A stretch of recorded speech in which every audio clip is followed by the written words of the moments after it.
Hello, this is Spartan bringing you map tactics featuring Lost Temple for Starcraft 2.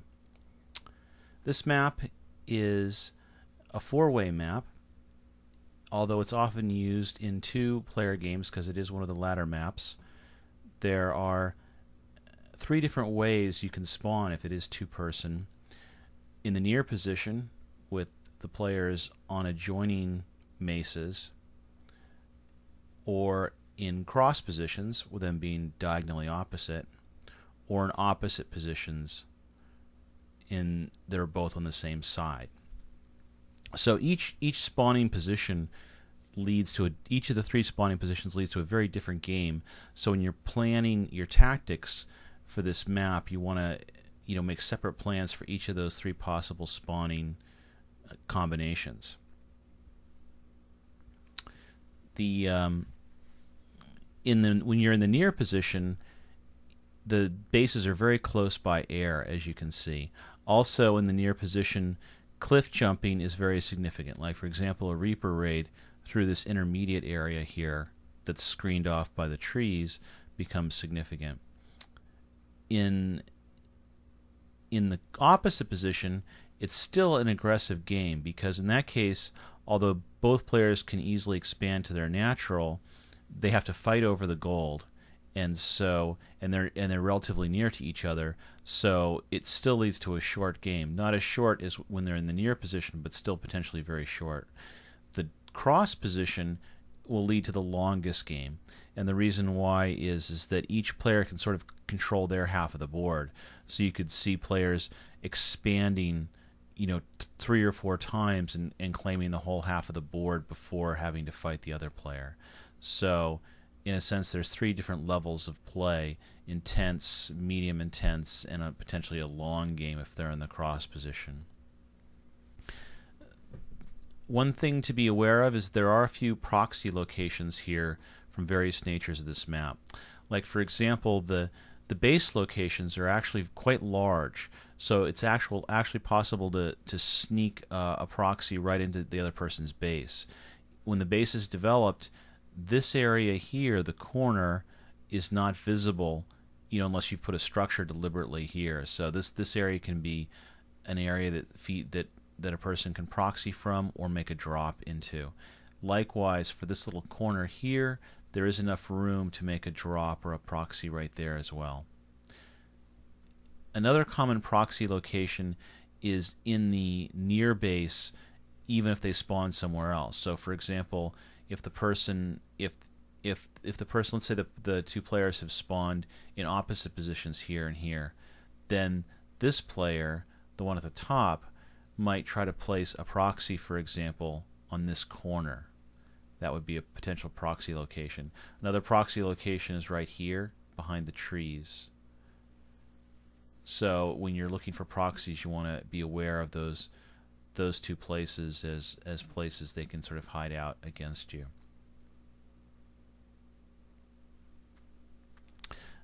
The expansions are somewhat vulnerable because each expansion has this little platform that oversees it, and this platform can be exploited in various ways. For one thing, if it's a Protoss and they have sight, they can blink up to this platform. Of course, they need sight, so they need an observer or something like that. Also, this platform can be used to make drops. You can drop any unit up here to attack a base that's located in here. For that reason, when you're expanding to your natural, you want to develop this gas, the near gas, first, because this gas will be more exposed to a drop or harassment activity from this platform. The distance from the platform to this point here is a distance of 7 from a base that's placed in this natural expansion area. So units that have a 7 range include spine crawlers, siege tanks that are unsieged, photon cannons, and also a Colossus with thermal lance will have range 9. So any of those units on this little point right here can attack a base in this location. So it's especially vulnerable to, say, for example, maybe a cannon attack. You could put a if you could somehow get a cannon up there, that would be able to attack this unit. I mean, this base in this location. The island expos are also quite interesting because, in a sense, they can be quite exposed under some games. But if the player's far away, it might be a fairly safe location. Or if the player, let's say you're in the near position, you can potentially safely expand to the island expo. But if you're spawned in the opposite position, then the near island, might be a bone of contention. So you might want to fortify it strongly if you occupy it. It is a blinkable distance away from this platform here, though, so that you can blink here. So just be aware of that. Notice the destructible rocks for the golds. So to clear out the gold, you have to clear out the destructible rocks. There's only 2 Zelnaga towers. These little mini platforms here in the center of the zone can be useful for units if you have air control. This is a double platform, so there's actually 2 levels here. There's like a little space right here which you can fit a unit onto. Even a tank will fit onto that little tiny platform right there, just one. And then there's another upper platform that's 2 levels above right here.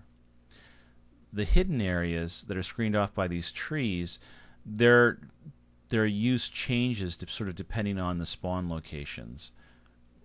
If the players are spawned, for example, in the cross position, then this location can be sort of useful either for maybe stashing a proxy, or it can also be useful for using a flanking attack. For example, the player in this base could hide a little army here, and if he gets attacked, he can bring in that army behind the attackers and outflank them.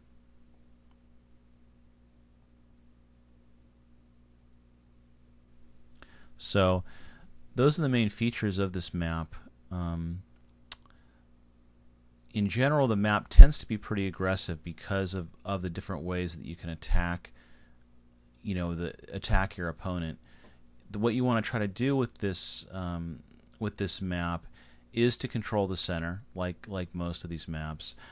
Especially if you're in the opposite or in the cross position, control the center will be very important. And if you are expanding to your natural, you want to make sure that you have some kind of influence or control over the platform that overlooks that natural. Otherwise, you could be subject to a raid. The home base itself, if you have sufficient visibility and you're watching over these blind spots, it's actually pretty easy to defend. And the reason why is because of this long ridge here. So any attacking army that's sort of coming in through your ramp is going to have to be in visibility of this ridge, and you can put defensive units here. So and because it is a ramp, you can wall off. It's a narrow ramp too, so it's very easy to wall off the ramps for the main bases. So it's a good map for single base aggression, because you can sort of easily control your main base, but then the expansions become much more difficult to control. I hope you like this tutorial on Lost Temple. Signing out, this is Spartan.